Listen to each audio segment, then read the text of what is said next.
بتائیے گا ذیشان کے مزید اس حوالے سے ان کے وکلاء کا کیا کہنا تھا اور ہوپ فل ہیں وہ آنے والی کیسز کے لیے؟ دیکھیں، یہ شارٹ آرڈر تھا، فیصلہ محفوظ کیا گیا تھا اور اب چونکہ عدالت نے یہ فیصلہ سنا دیا تو یہ اوپن کورٹ کا فیصلہ نہیں تھا،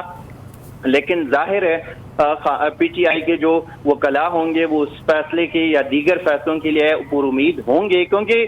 اس کیس میں بھی پی ٹی آئی کے جو وکیل تھے لطیف کھوسا، وہ نمائندگی کر رہے تھے، نیب کی جانب سے اسپیشل پروسیکیوٹر تعینات کیا گیا تھا امجد پرویز، تو ان کے دلائل چلتے رہے اور ایک ریلیف کہہ بھی سکتے ہیں اور نہیں بھی، کیونکہ جو جس کیس میں ان کو ضمانت مل گئی ہے اس میں ان کی رہائی کے کوئی امکانات نہیں ہے۔ یہ جنوری کی درخواست تھی، 20 یا 22 جنوری کو درخواست دائر کر دی گئی تھی اور اس کا فیصلہ آج سنایا گیا، تو ایک لمبا پروسیجر چلا، لیکن چونکہ دیگر کیسز میں ان کی گرفتاریاں ڈل چکی ہے، دیگر کیسز میں ان کو سزاوار ٹھہرایا جا چکا ہے، تو وہاں پہ بھی ان کی گرفتاری ہے، رہائی کی کوئی امکانات نہیں ہے، اور ظاہر ہے کوئی کیس کا جو تھوڑا بہت ریلیف ملتا ہے ان کے لیے وہ پر امید ہو جاتے ہیں۔ جس طرح سائفر کیس کی آج سماعت ہونا تھی، لیکن چیف جسٹس عامر فاروق کی طبیعت ناسازی کی وجہ سے سائفر پر سماعت نہ ہو سکی۔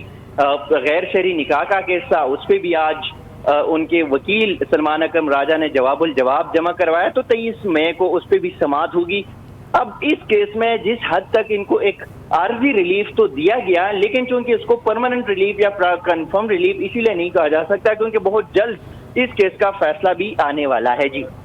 کتنے عرصے میں اس کیس کا فیصلہ آنا ہے یہ بتائیے گا ذیشان؟ دیکھیے، ویسے تو اب تک جتنی بھی بانی پی ٹی آئی اور ان کی اہلیہ یا شام محمود قریشی کے خلاف جتنی بھی کیسز کی سزائے ہوئے اس میں بڑا سپیڈی ٹرائل چلا ہے ٹرائل کورٹ کی جانب سے، لیکن چونکہ یہ القادر ٹرسٹ کا جو کیس ہے اس کو رکھا گیا تھا، پہلے اس کی سماعت کر رہے تھے جج محمد بشیر، ان کے ریٹائرمنٹ کے بعد ناصر جاوید رانا اس کی سماعت کر رہے، اور اس کیس میں ٹوٹل 27 گواہان ہیں، 27 گواہان کے میں سے اب تک 22 گواہان جو ہے ان کے بیانات ریکارڈ کرائے جا چکے ہیں، 5 گواہان کے بیانات جو ہے وہ باقی ہے، اس کے بعد جواب الجواب کا جو سلسلہ ہے وہ جاری رہے گا، اور ایک اندازے کے مطابق بڑی حد تک جو ہے اس کیس کا فیصلہ جو ہے وہ بھی متوقع ہے۔